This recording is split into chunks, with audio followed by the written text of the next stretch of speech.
Fala galera, sejam bem-vindos a mais um vídeo do Primeira Trave aqui no YouTube, certo? Dessa vez vamos falar sobre Palmeiras e Corinthians, mais um clássico desse Campeonato Paulista, dessa vez válido pela 7ª rodada da primeira fase, o último, né, dessa primeira fase, mas com certeza vamos ter muitos outros pela frente e nada melhor do que um derby, né, o maior clássico considerado, né, pela maioria como o maior clássico da capital paulista para encerrar então essa maratona do começo de ano, ainda no dia 9 de fevereiro, né, no momento que eu gravo esse vídeo,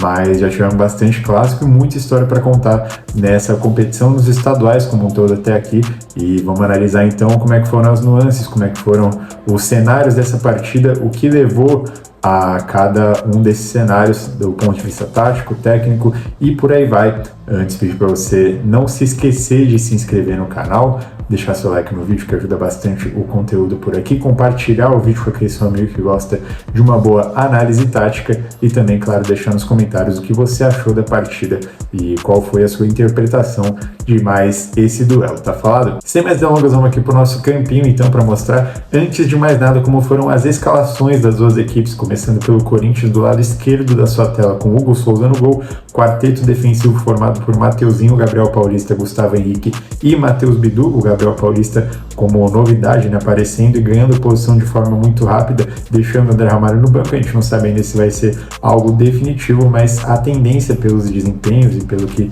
tem se desenrolado aí das escalações do Gabriel Paulista em jogos grandes, talvez ele de fato tome essa posição e seja o segundo zagueiro ao lado do Gustavo Henrique para o decorrer de 2026. Meio campo formado por Ranieri, Matheus Pereira, Breno Bidon e André Luiz, um quarteto de muita solidez defensiva e também qualidade técnica, tanto para sair jogando quanto também para jogar no terço final ali perto da área,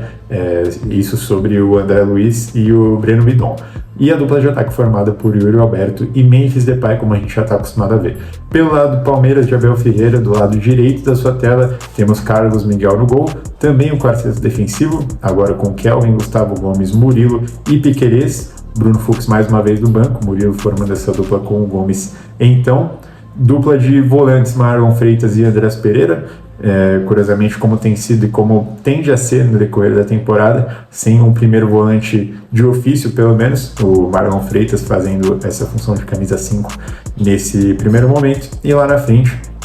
temos o Alan como meia/ponta aberto pelo lado direito, o Maurício aberto pelo lado esquerdo e a dupla de ataque formada por Vitor Roque e Flaco Lopes, como também estamos acostumados a ver bastante desde o ano passado. Começar falando sobre o cenário do Corinthians com a posse de bola, que foi o que prevaleceu no decorrer de quase toda a partida, principalmente quando a gente fala sobre o primeiro tempo do jogo. Era de se imaginar talvez que o Palmeiras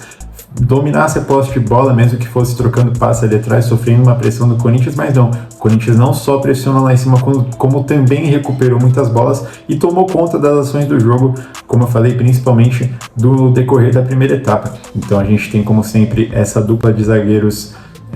estabelecida aqui atrás nesse primeiro momento da saída de bola, os laterais, tanto o Bidu pelo lado esquerdo quanto o Mateuzinho pelo lado direito, sendo sempre laterais bastante agudos e exigindo muito da recomposição desses dois atletas abertos do Palmeiras, né? Tanto o Alan quanto o Maurício, para fazer um suporte aqui a esse papel defensivo do Piquerez e do Kelvin como laterais. Então eles fechavam bem aqui uma linha de 4 junto com os zagueiros, e o apoio do Alan e do Maurício acabavam também dando sustento, uma base maior para essa defesa do Palmeiras, principalmente levando em conta que o Bidon e o André foram jogadores bastante presentes na tentativa de invadir esse meio espaço, de aparecer também como opção perto da área, assim como de recuar também e aparecer de repente como opção entre linhas. Enfim, eles variaram bastante, tiveram bastante liberdade para se movimentar os dois, o Bidon pelo lado direito e o André pelo lado esquerdo, nesse campo de ataque do Corinthians. O Ranieri em vários momentos ele ficava aqui na frente dos zagueiros para aparecer como opção e também recuava, né? Seja que fosse pela esquerda com o Gustavo Henrique pelo meio ou fosse pelo meio com o Gustavo Henrique pela esquerda, para ajudar nessa saída de bola com bastante qualidade, como ele sempre apresenta, e o Matheus Pereira também circulando bastante aqui então nesse campo de defesa, né, a princípio. E como eu falei dos movimentos do Palmeiras, o Alan e o Maurício precisavam recuar bastante, e o Marlon Freitas e o Andrés Pereira ficaram na função de perseguir os volantes do Corinthians. então sempre o Marlon Freitas, o primeiro volante do Palmeiras na teoria, em cima do Ranieri, e o Andreas Pereira em cima do Matheus Pereira, do Corinthians, que fez um grande jogo por sinal. E a dinâmica era sempre essa,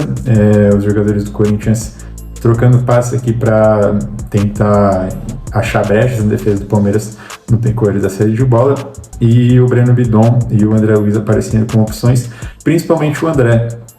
O André foi um cara que foi mais acionado do que qualquer outro jogador, pelo menos nessa tentativa de quebrar linhas, né, de passes que tentavam quebrar a linha defensiva o esquema defensivo como um todo, né, o sistema do Palmeiras. Ele foi bastante acionado por aqui, sofria bastante com embates, com tentativas de chegadas fortes dos jogadores do Palmeiras, mas conseguia reter a bola, conseguiu alguns dribles até em determinados momentos, e foi muito importante para essa dinâmica do Corinthians.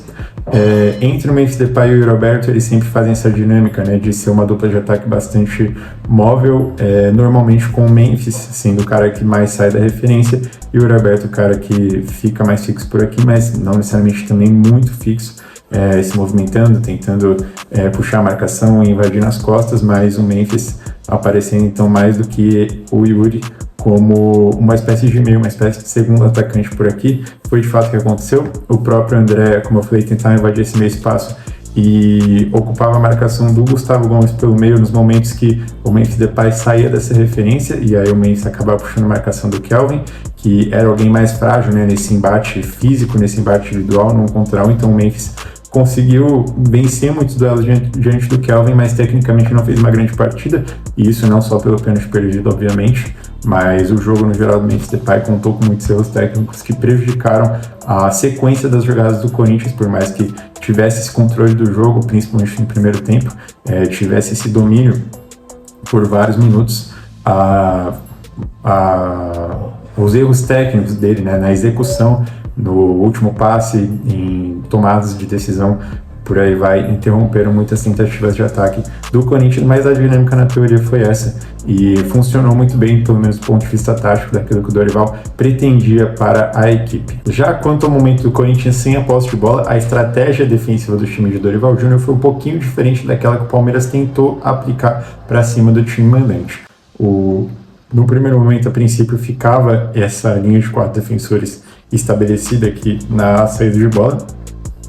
A gente tinha o Andreas e o Marlon Freitas um pouquinho à frente, né, para conduzir essa tentativa de sair jogando. O Alan e o Maurício Alberto por aqui, e a dupla de ataque Vitor Roque e Flaco Lopes com bastante mobilidade, como eu já havia antecipado. O Matheus Pereira perseguiu bastante o Andreas Pereira, assim como acontecia, né, de modo contrário, o Andreas Pereira perseguindo bastante o Matheus quando o Corinthians estava com a bola.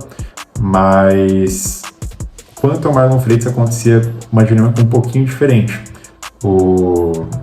Só para completar, né, o André e o Bidon ficavam aqui no Kelvin e no Piquerez, e também auxiliavam nos momentos que os laterais subiam por aqui. O Memphis Depay pressionava aqui, né, tanto o Gustavo Gomes quanto o Murilo, corria bastante atrás de zagueiros. Ao invés do Ranieri subir no Marlon Freitas, ele ficava nessa sobra, e quem marcava bastante o Marlon Freitas, principalmente no momento que ele baixava para ficar entre os zagueiros, que acontecia bastante, era o próprio Yuri Alberto. Então, sempre um dos jogadores da saída de bola do Palmeiras ficavam livres, na teoria, né? Esse trio como um todo ficava um pouquinho mais solto, e o Ranieri ficava comercialmente sobra, e era muito importante, principalmente para os momentos que alguém do Palmeiras se deslocasse. Então o Alan se deslocando por aqui, o Ranieri ficava na sobra para dar conta dele, o Maurício se deslocando por aqui, o Ranieri dava conta, e foi um movimento inclusive que aconteceu com bastante frequência, né? O Maurício centralizando para o Vitor Roque sair dessa referência por aqui, pelo lado esquerdo do ataque do Palmeiras, direito da defesa do Corinthians. A gente se acostumou bastante a ver, de fato, o Vitor Roque trabalhando por esse lado aqui, nessa faixa do meio para a esquerda, mas não se desvencilhando completamente do zagueiro e tendo o lateral como o defensor. Dessa vez foi o que aconteceu. Houve muitos momentos que o Vitor Roque recuou e era marcado em longas perseguições pelo próprio Matheusinho com o Maurício centralizado. E o Vitor Roque venceu alguns duelos, enfim, perdeu outros, mas foi uma tentativa bastante frequente do Palmeiras por aqui, e também pelo meio acontecer bastante das tentativas do Maurício ser acionado, do Flaco Lopes ser acionado, mas aqui mais chamou a atenção foi essa, né, do Vitor Roque. Teve momentos que ele perdia para o Mateuzinho, momentos que ele conseguia reter a posse de bola e até sair num 1 contra 1 aqui pelo lado esquerdo, momentos que ele sofreu uma falta também no primeiro tempo, uma falta perigosa a favor do Palmeiras, mas de modo geral foi essa dinâmica. O Palmeiras não mostrou muita alternativa nessa saída, conseguiu pouca coisa a partir disso, e o Corinthians foi muito bem sucedido nessa estratégia defensiva no decorrer da primeira etapa. Na segunda etapa, o que muda é que o jogo passa a ficar um pouco mais equilibrado. O Corinthians continua tendo as ações, tendo o controle da posse de bola, só que menos do que no primeiro tempo, e o Palmeiras, quando recupera a bola, apresenta mais perigo, apresenta mais alternativas, pelo menos para progredir um pouquinho mais do que vinha progredindo no começo do jogo. E isso se deve muito a um ajuste tático que é do Alan. Ao invés de ficar isolado lá na ponta esquerda, ele que é uma das principais referências técnicas da equipe quando o assunto é drible, é jogada individual, é lance individual, tirar algo da cartola em jogos que estão difíceis para o Palmeiras de conseguir alguma coisa no ataque. Ele acabou ficando um pouquinho mais centralizado, não necessariamente, né, pelo meio, mas tendo uma liberdade um pouquinho maior de circular e aparecer como opção entre linhas e causar esse volume que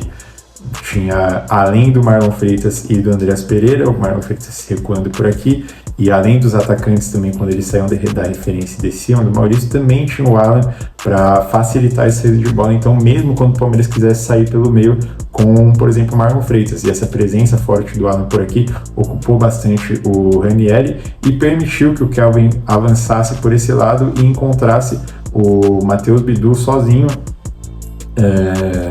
encontrasse um espaço maior, né? Um espaço um pouquinho mais desocupado, que antes era ocupado pelo Alan, um espaço um pouquinho mais livre para invadir. Então o Palmeiras passou a ter um pouquinho mais de repertório, um pouquinho mais,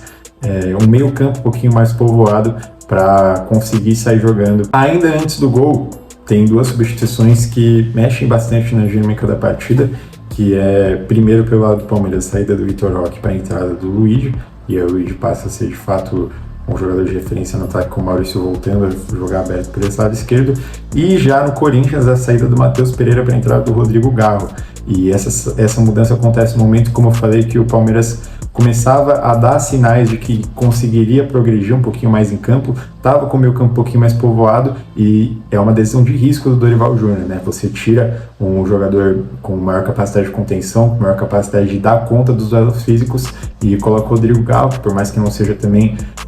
um vazio fisicamente no meio campo, é alguém com menos capacidade, como eu falei nesse aspecto, do que o Matheus Pereira. Por mais que ele agregasse qualidade técnica,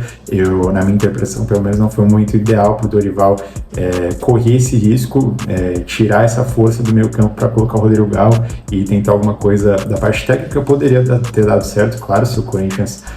saísse na frente, mas por um erro do próprio Garro, no momento que ele tenta sair jogando aqui, toma um combate do Luigi, ele acaba perdendo a bola. O Palmeiras sai em contra-ataque, o Maurício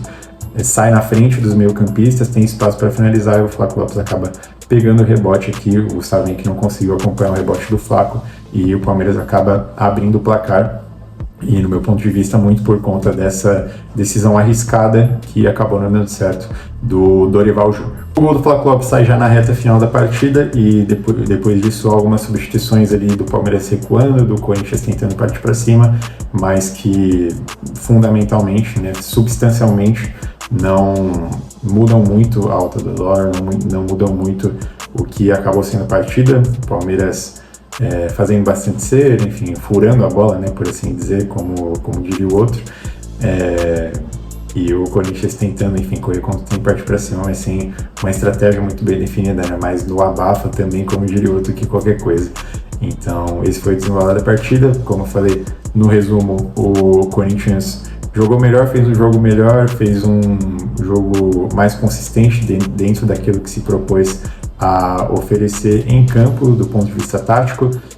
não muito do ponto de vista técnico, porque muito da falta de produtividade do Corinthians veio justamente dos erros técnicos dos jogadores de ataque, principalmente do Memphis Depay, que não fez uma boa partida para além do pênalti perdido. E o Palmeiras também, quando teve oportunidade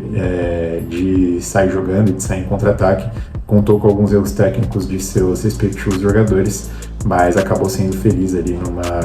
num lance no contra-ataque no segundo tempo que gerou a finalização do Maurício e, por consequência, o rebote e o gol do Flaco Lopes. Tá falado? Fica à vontade para usar o espaço para comentários e deixar a sua opinião, o que você achou do jogo, se você concorda ou discorda de algum ponto da minha análise. Vamos trocar essa ideia por aqui. Não esqueça de compartilhar o vídeo, deixar seu like, que ajuda bastante o canal, e se inscrever para receber as próximas análises, certo? Muito obrigado pela audiência mais uma vez, um abraço e até a próxima.